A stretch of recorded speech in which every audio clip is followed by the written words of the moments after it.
BlackBerry's fall from grace was one of the most precipitous in mobile phone history.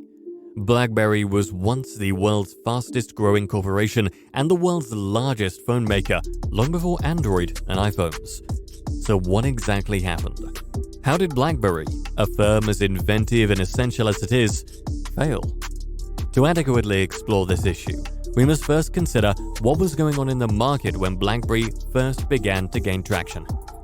Before we get started, welcome to Business Explored.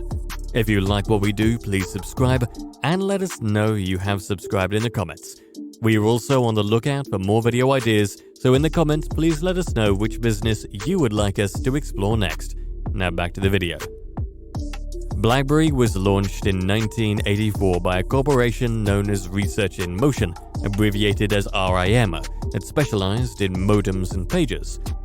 RIM was able to win a number of patents at this time, develop technologies such as push email, and assemble a legion of developers and creative minds to help drive it ahead.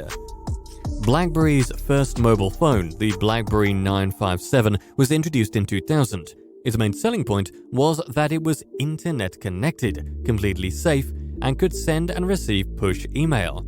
Because of its rock-solid encryption and the ability to email, and hence work, on the road and at home, the Blackberry 957 soon became the darling of corporate America. BlackBerry went on to introduce a flurry of phones, each one improving on the previous one by bringing new features, greater specifications, and better technology.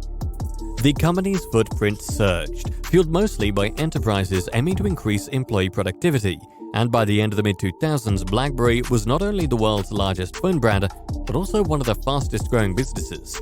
Its success attracted a plethora of celebrities, including Barack Obama and Kim Kardashian, who aided RIM's brand in no little degree, propelling BlackBerry phones' appeal to an even larger audience of customers.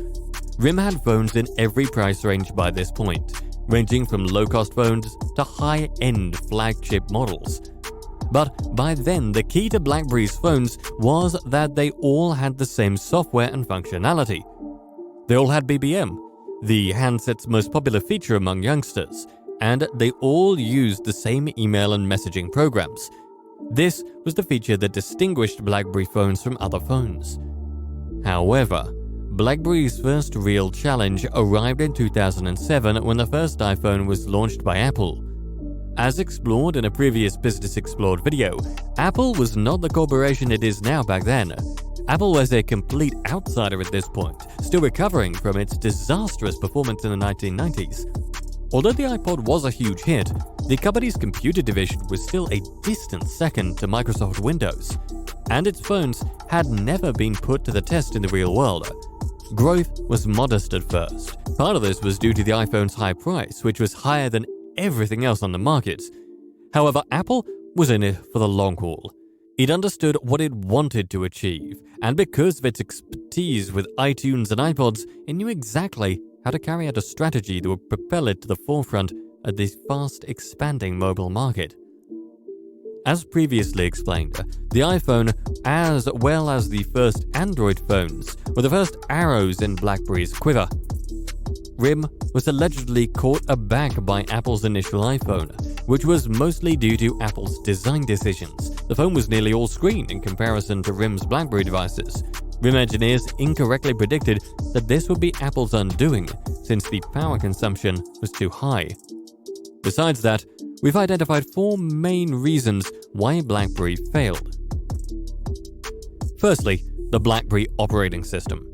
The operating system aided the company's huge growth in the early 2000s, but when iOS and Android arrived, it became the albatross around its neck. It didn't support applications like iPhone and Android, it was clumsy to use, and it was still stuck with the QWERTY keyboard when the rest of the world had gone on. The second reason was too much corporate focus.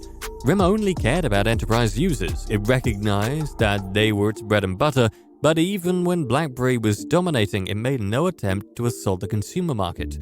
Yes, there were achievements, but RIM did nothing to lock customers into its platform, something Apple and Google accomplished exceptionally effectively from the start.